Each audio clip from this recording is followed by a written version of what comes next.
Need your help, 'cause people always let me down. I'm losing all my hair right now. Right, you welcome back to the second segment of our program today on Armed Forces Radio. On this second segment, we shall be switching to the marital discourse that we have been having. Last week, we were able to identify the first cause that is on the part of the parents in contributing their own quota in the marital life or to the marital lives of their children. Now, we mentioned last week some things to be investigated, and I quite appreciate all the callers for their very useful contribution. It has really enriched the presentation we made last week. Today, we're going to be talking about the next segment that now the investigation has been concluded. Everything you have discovered is okay. What is the next step that you ought to take as a father and as a mother vis-a-vis how your children, your son, your daughter are going to continue together with the race of life? The next thing, of course, is al-khitbah.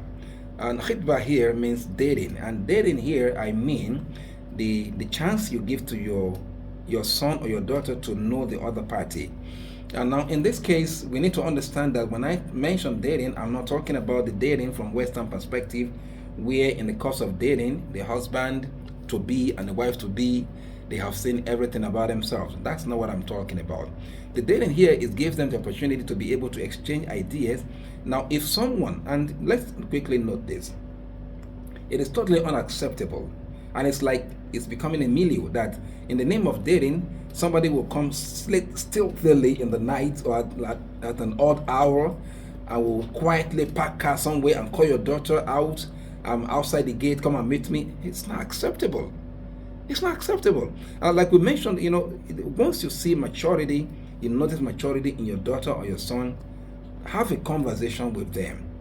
My daughter, my son, is there anything going on around you emotionally? Do you have a guy or do you have a girl? This interaction, of course, will lead to the question we enumerated last week. Having confirmed everything you need to know about the girl or the girl or the guy, now ask them to come into your house. If the intention is clear, let the father and the mother of the girl, they're kind of a betrothal here. Let them come visit. Let's know you, right? And at that point in time, they have made their intention known to you. Now, it is possible at that point in time that you could do what is called the akdo nikah, and it is also possible that you could understand them and then give your son and your daughter chance to have an interaction with themselves, but it has to be in your house, not in a lockdown area. It should be in the general area where people going and coming can see them. They talk to themselves. They have idea. They are able to exchange pleasantries. Right there, they got to know better about themselves. Now, at this point in time, what are the parental rules? The parent at that point in time, they bystand, but without staying aloof. They understand that, okay, something is going on, and you keep interrogating your son or your daughter. What do you see? Because these guys have no experience. But you, the father or the mother, you have an experience. Now, this is where we got it wrong. Someone calls your daughter out in the car, outside somewhere in the dark. You don't know what's going on there. Anything could happen. Also, your daughter just leaves home. I'm going to meet my XYZ somewhere where every meeting should be right under the roof of the father of the girl. Right? And now, in the course of this, they get to know some things about themselves, deeper understanding about themselves, the likes and the dislikes and what have you. Now, as this is going on, you have to monitor and ensure that, yes, it's the right one. So if anything is discovered, now the many mistakes that people make, in the name of infatuation, they tend to say, no, I can overlook this, I can overlook that. But you, the father and the mother, once your daughter or your son tells you, this is what I observed, I didn't really like, but maybe I can manage it. If it is a red flag, please note it. Even if at that point in time, they have to just let everything slide. It's okay, it's fine, it's no problem. Because you are starting a lifelong journey. So you should be interested in every single thing that your son or your daughter brings back. Now, let me quickly mention here. The glorious Quran makes it clear that your son or your daughter have the right to marry whomsoever they want to marry, right? But you have a responsibility to guide them. Because if you don't guide them, God will ask you. Now, that right is not 100%. It goes with parental guidance. Now, with your guidance, you enlighten them, because yes, the guy is matured but still a child. The girl is matured, she's still a child. So he or she still needs some guidance from the wealth of your experience. So when they discover anything, you can enlighten them and guide them. Or if there are things that they don't need to bother themselves about, and they are trying to bother themselves about it, just tell them, calm down, brother, calm down. Now, at this point in time, you need to ensure that they have the best of themselves, not for longer period within the time they study themselves. And as soon as everything is okay, then there has to be Aqdun Nikah. That is in the context of the hadith of the Prophet sallallahu alaihi wasallam, that إِذَا أَتَاكُمْ مَنْ تَرْضَوْنَ دِينَهُ وَخُلُقَهُ فَزَوِّجُوهُمْ. Now, whenever you see someone, a guy comes to your house and says that, I want to marry your daughter, and you have investigated everything, you have asked questions about him, you found out that everything about this guy is okay. Now, Rasulullah Muhammad sallallahu alaihi wasallam, he said, "Fazawwijuhum, let them get married instantly." Now, the Prophet Muhammad sallallahu alaihi wasallam, may the peace and blessings of the Almighty be upon him, he mentioned urgency here, and that is important for us to note. Now, I know there is a problem with this society, and that is that many people believe that no, how can they just rush into marriage like that? No, that marriage should be done like a kind of a parlor marriage. There has to be a separation between Aqdun Nikah and Walima to Nikah. And I'm going to explain this. Aqdun Nikah is a marriage proper. That one does not need be kind of renting hall or sewing ashwabi or whatever. It doesn't need all this announcement. But what is important is that the father and the mother of the guy and the girl, they met themselves, the family members, they have conducted the Nikah, the dowry has been paid. I mean, in a kind, not secretly, but not with walima, not with making a noise. Now, having done this, now it has been confirmed that this is a wife, this is a husband. The two of them must know themselves in the other room. They must have conjugal affair together before you fix a date for walima to nikah. And I'm going to explain this as we go on in the course of this program. Now, we're going to open the phone line now for us to contribute as we go on with the program. Supposing you have question or comment or contribution, please feel free to call the studio line on 070-7242-6258. I repeat, 070-7242-6258. Supposing you have question or contribution to make. Now, I was going to mention, why is it important for the guy and the girl to actually meet themselves before the walima of the nikah is announced. And I'm going to mention that here we make a mistake. Hello? Hello, sir? Hello, good afternoon, you're live, sir. Shall we meet you where you're calling from? My name is Mama. You're welcome, sir. I enjoy your program. Thank you very much, sir. I love the way you are expressing everything. I love the way I love the way you say this to me. I never knew this one is so easy to understand. Wow. But the way you teach it, I so much appreciate it. Thank you very much, sir. I appreciate you too, sir. So my question now is, at what age are these people, the guy and the girl, ready for marriage? At what age? Thank you very much. Yeah, you asked a question. At what age is the guy and the girl ready for marriage? Thank you very much. Now, the age of marriage, you're coming to that, but let me just quickly go to that since my brother just asked that question. The age of maturity is the age of marriage. Now, we confuse some things, and maybe because of some of the exposure that we have, what we call age of maturity here in this part of the world is actually age of majority, but the political or voting age. And this varies. This is arbitrary. It's not natural. For example, in Nigeria, the age of majority or voting age is 18. In the UK, it was 16. Now it is 14. In Canada, it was 12. I don't know if it's still 12. In the US, it's 16. In Spain, it's 14. And you're different part of the world have this different age. But the bottom line is maturity. So discernible age of maturity is key to marriage. And let me quickly underline here. There is a difference between maturity and discreet, being discretionary. The guy or the girl, before they go into marriage, they must not only have maturity, they must also have discreet. They must have the capacity to handle home. And that's where many people get it wrong, that once the girl is maturity, I mean, once a girl starts seeing her period, that girl is a young woman. She's matured. But is it at that instant you push her into marriage? No. But at that instance, she's ripe for marriage, but that is the time you need monitoring and guidance. And at that point in time, and I'm happy with this question, because at that point in time, it's just in line with what we're saying. That is the time you should interrogate your daughter or your son, that guy or girl, my baby, you are enough for marriage now. Is there any guy out there? I'm going to take this call quickly, and then we come back to this. Good afternoon. Good afternoon, madam. Shall we meet you where you're calling from? My name is Tina. I'm calling from Kurudu. You're welcome, ma'am.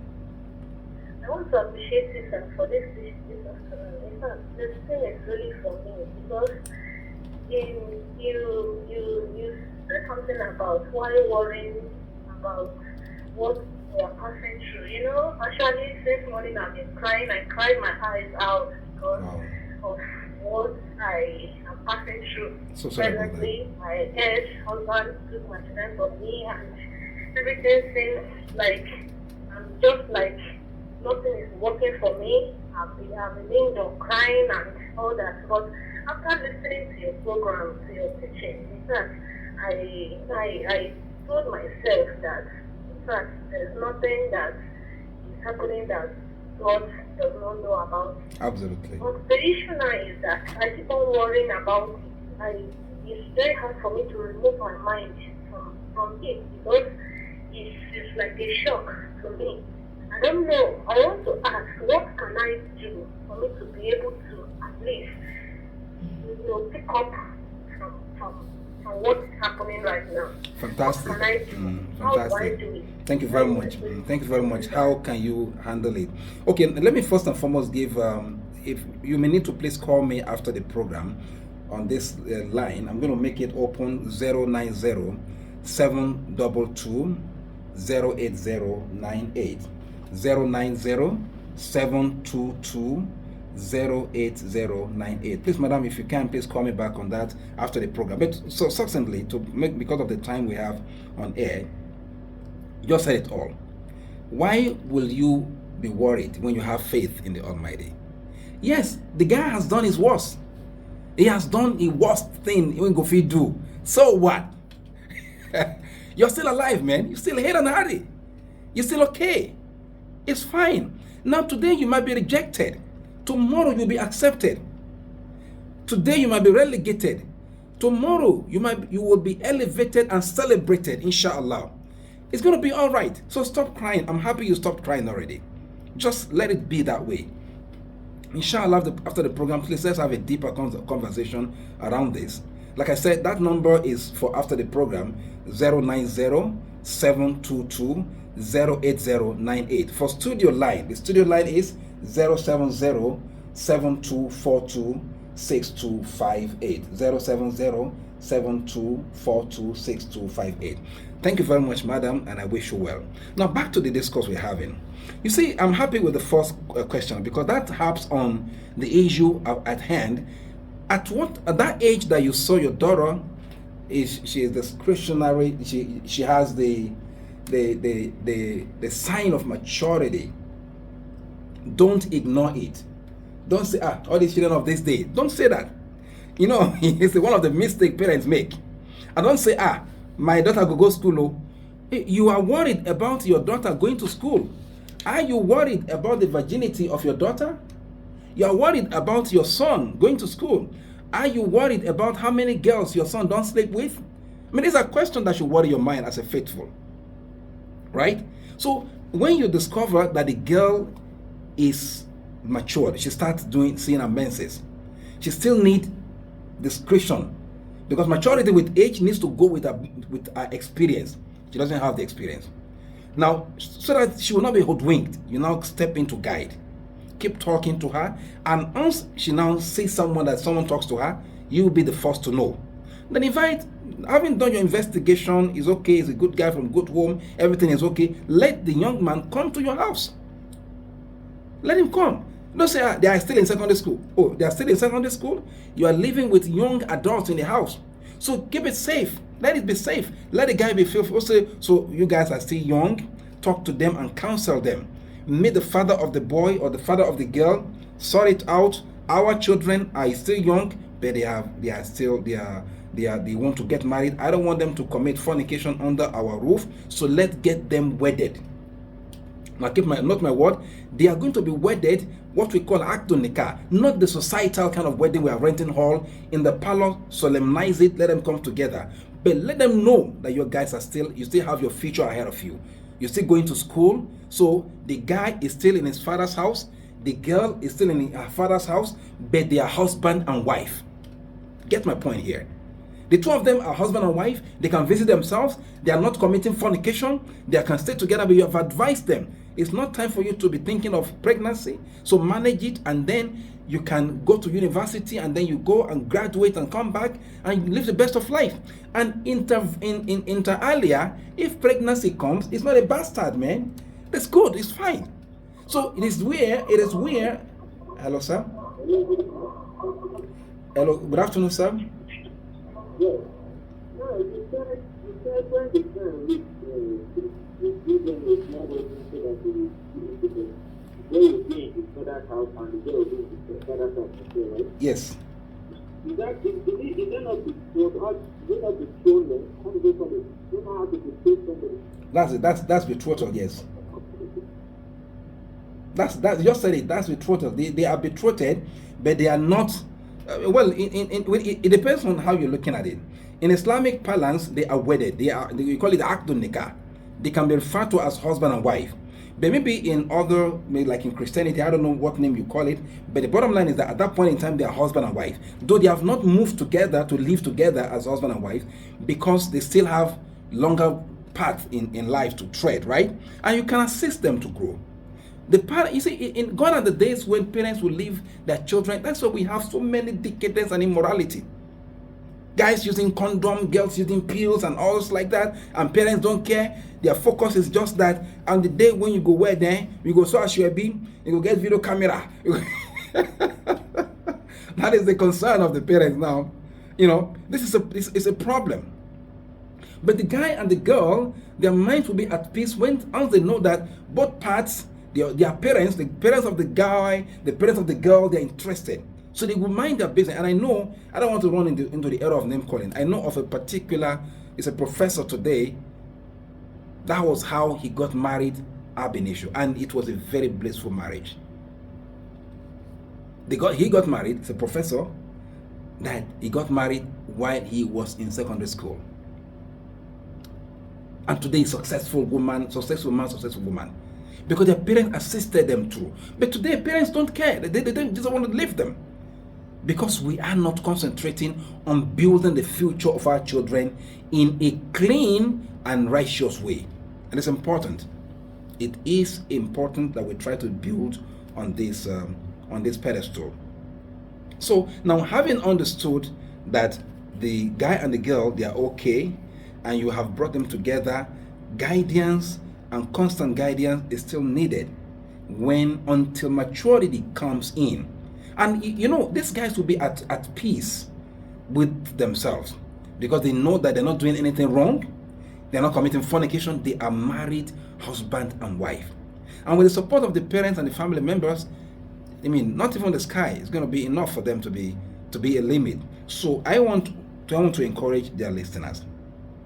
Now, going back to the hadith of the Prophet sallallahu alaihi wasallam, that whenever the guy, if what kind of a test that I do give in this case is that if a guy can be bold enough to come to the father of the girl with his father, with his mother, and he say, I want to marry your daughter, I want to show interest, that means that guy is serious. Don't say my daughter is still going to university. That's how we miss opportunities, man. Many parents miss opportunity because they felt that no, my daughter is not ready. Who tells you? Have you asked your girl if she's not ready? Have you asked your girl how she's managing her emotional life? Do you care if anybody sleep with your girl? You should care about this, man. You should care. So because it's your duty, you have to be alive at your duty and responsibility over your children. Now, I mentioned last week or thereabout about passing the baton. All these are to ensure that you pass the right baton to the right person. Every parent, every father, every mother takes pride in ensuring that their children live blissful life. Right? Now, having done this, you've trained your girl, you've trained your son.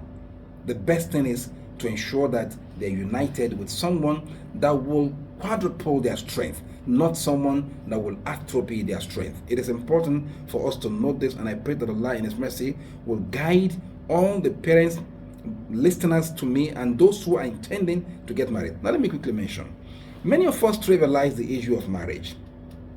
And I'll tell you, anyhow now, we just marry now, let me just marry somebody. No. Marriage is beyond anyhow now. Marriage is a lifetime journey. So you got to take it jealously. So once you are able to have your feet pedestal on the right path, please follow through. I'm talking here to the young girls, young adults, young boys. Do not subscribe to the what do you call it now? To the momentary joy or satisfaction which others are doing. Do not subscribe to the idea of we must so be. You mustn't. Let me quickly mention here. Did you know that the walima to nikah, or the ceremony celebrating the marriage, or we call the wedding anniversary or wedding ceremony, or whatever name you call it, can be done even by you, the husband and the wife yourselves? The walima can be done by you. But once the parents have done the proper thing by bringing you together, and I need to mention here, part of the reasons why in Islamic parlance this process has to be followed. I got a case of a husband and wife. They got married. It was a societal wedding. Everybody, it was. Hello, sir. Wa alaikum assalam wa rahmatullah. Wa alaikum assalam wa rahmatullah. You are live, sir. We can hear you. I'm calling from my name is Andrew McBride. You're welcome, sir. My question is, in this kind of relationship you're talking about, what about along the line? Maybe they have an issue, and along the line, one of the parties says is no more interested. So how do you address that issue? Yeah, thank you very much. Your question is, how do we address cases whereby along the line either of the parties says is not interested or she's not interested? It's fine. It's fine. It can happen. It can happen. And that is why it is important for us to understand that there has to be gradual. It has to be a gradual process.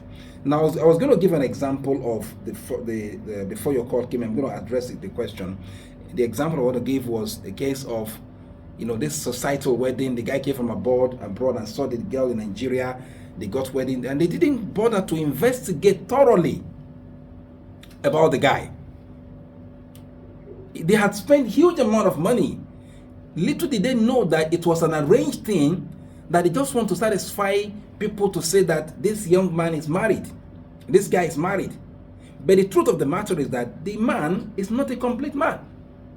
He can't sleep with a woman. But the girl did not know. You see, and they had already done they've made it open, everybody had known and all this stuff. First day, nothing. Second night, nothing. Third night, 1 week, 2 weeks, a month, nothing. The wife complains, what's happening here? This is what this process is going to prevent. And that's where I'm tying into the last questioner. That if you take it gradual, before you make it a party thing, a societal thing, the first step is, let it be that the family members will meet themselves, wed them together. They have done what we call Aqdun Nikah. And before they can go ahead, the rule is the husband and the wife must sleep together. The husband must be satisfied that, okay, I met my wife complete. And the wife must be satisfied, oh, my husband, he be man, na man. He must be satisfied with that too. Having done that, then they can fix a date for the walima.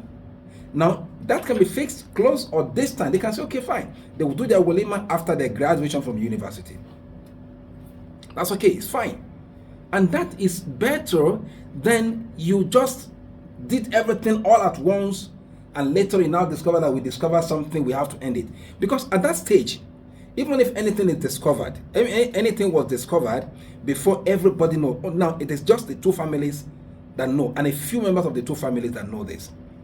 If they discover any fault in either the girl or the guy, maybe an ailment, maybe something that they feel they cannot cope with, they have the right to withdraw from the marriage. They can annul the marriage, they can even call for a divorce, whichever one is applicable. But at least, you know one thing? They have been able to cover the secret of the person that may have the fault. It's not everybody that will know that there is a problem with this girl, with this guy, or there's a problem with this guy or the girl, as the case may be. So that will be managed until the person goes for medical attention and everything is sorted out. Then you know that the guy is back or the girl is back. So this were able to cover the secret of the two parties without blowing it open. It's not like the last one we mentioned sometimes last week, that they have spent more than 100 million naira only to discover that no way, there is no way here. This will not happen in this case. And I pray that inshallah everybody listening to me this afternoon will take lesson from this and take heed. Now I know we have a problem with the societal pattern and the milieu, and it's not in line with what we want and stuff like this, but we have a choice to make, but just that everything has a consequence. But having said that, we need to understand that our interest as parents shouldn't be how to throw the party. I know, maybe because you are a senator, you have a House of Rep members, all your friends must come. Yes, then go come, but let's do the proper thing. Having understood that your daughter and your girl, they are on the right side, they have tread the path of righteousness, and nothing is amiss, you can fix a date for walima later in life. Maybe you can say after their graduation, they're going to do the walima. In 4 years' time, they do walima. But you know that neither of them is committing fornication under you. Because Allah will ask you, God Almighty will ask you, how is it that your daughter lost her virginity and you don't know? And many of us don't know. We don't even ask. How can you be asking? Why shouldn't you ask? It's a legitimate question. Your son, you need to ask him, have you ever slept with a girl? You need to ask him this question. So that you can guide them and direct them on the path of righteousness. Let me quickly mention here that marriage, especially Dito for the last questioner, marrying early is not to obviate educational pursuits. No.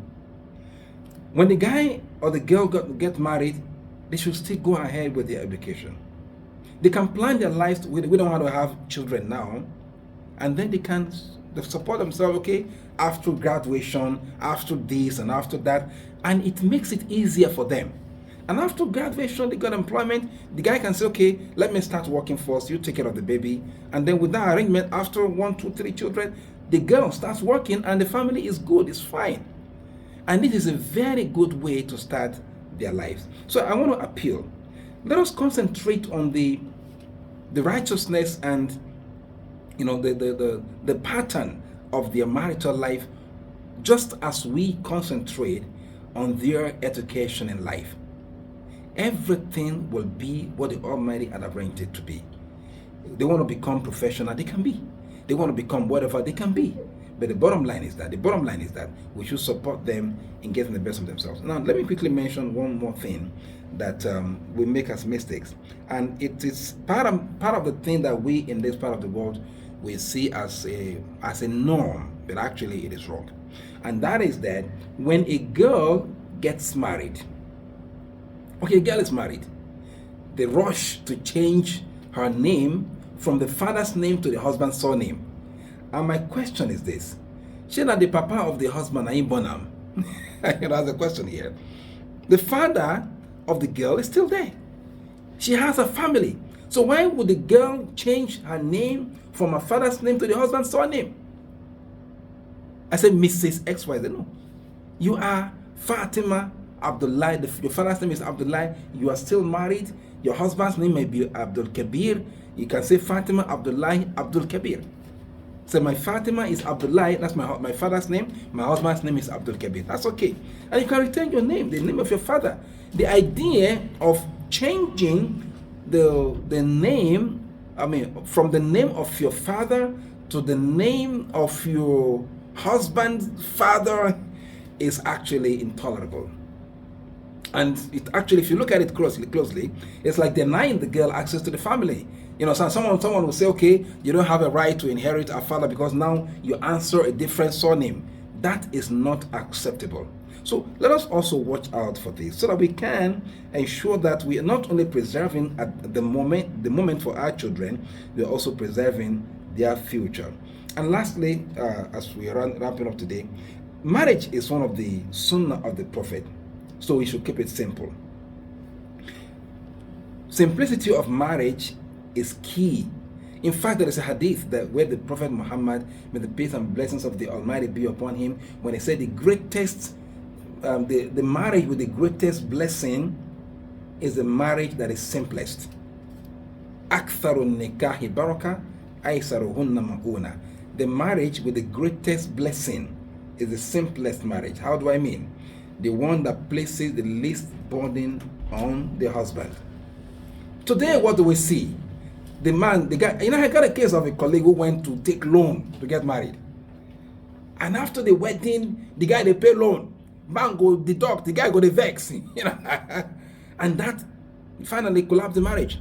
Because one day, out of frustration, he came back from work and the girl, the wife now, was too tired to prepare the lunch. The guy said, won't you prepare lunch? She said, go and prepare yourself now. And the girl just said that, just like that, and that was it. Because the guy has been bottling this bank loan, collecting money, more than half of the money going to loan repayment and stuff like that. So that day that the wife told him, go to the kitchen and prepare your food, that was it.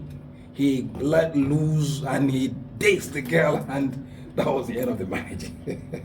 So you don't have to place burden on the guy that comes to your house to say, I want to marry your daughter. You now say, go and bring 10 gallons of red oil, go and bring two big cows, some small one, go and bring a car, a Rolls Royce, go and build a house in Banana Island in Lagos or somewhere in Asokoro in Abuja, and all this stuff. So the guy is frustrated, he doesn't want to get married. You know why? This is the reason why many of the young men you see out there today, nobody say, but then they do them now. They want to get married, but they no power. The guy will tell you, say, I don't get money. No money they take marry. Now mind. Now God. Put your trust in God and go and get married in order to free yourself from going into zina, which is adultery or fornication. This is very important. We need to make marriage simple because marriage is an act of faith.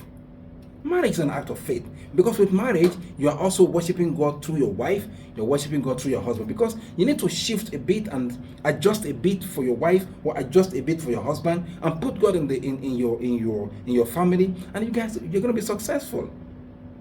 So this is the way I see it, and I hope that this is going to provoke other discussion even after this program. The bottom line is this: we need to get it right ab initio, and I believe when our interest is in the successful relationship of our children will not only live happily here on earth, they will also live with harmonious happiness even after life.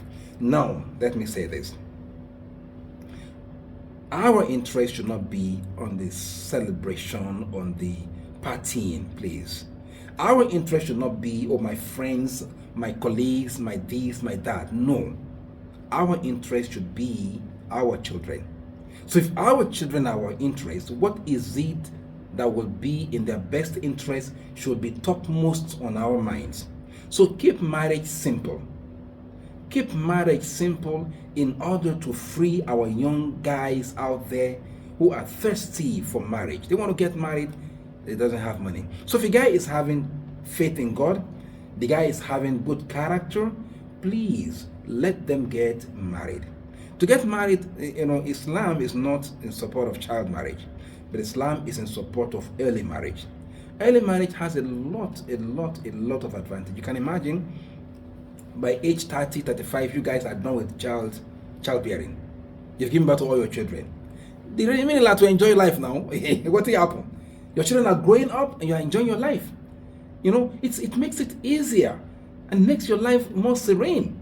You know, and this is my appeal to all listeners today. So let us try to make marriage simple.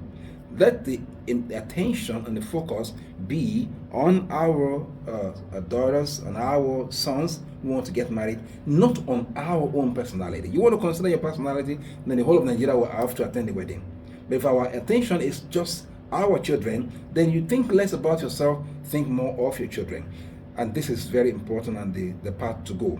So before we wrap up the session today, I want us to understand that our marriages is part and parcel of our collective effort towards making our nation a great nation. Mr. President, Mr. Governors, Mr. Ministers, or what have you, they all had parents. If their parents had failed in their responsibilities, they're not going to be what they are today. So let us also live up to responsibility as we raise the next generation of this nation. It is my prayer that God Almighty will bless us all, bless our families, and bless our nation with righteous children who will raise the banner of this nation to greater heights.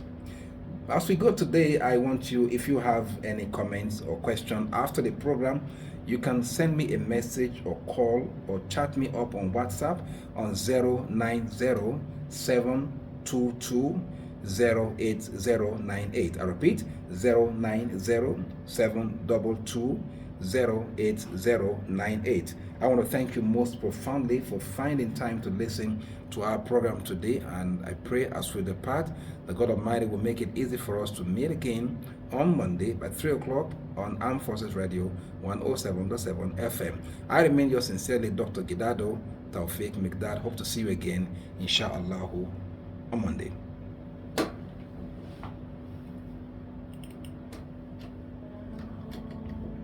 I need your help.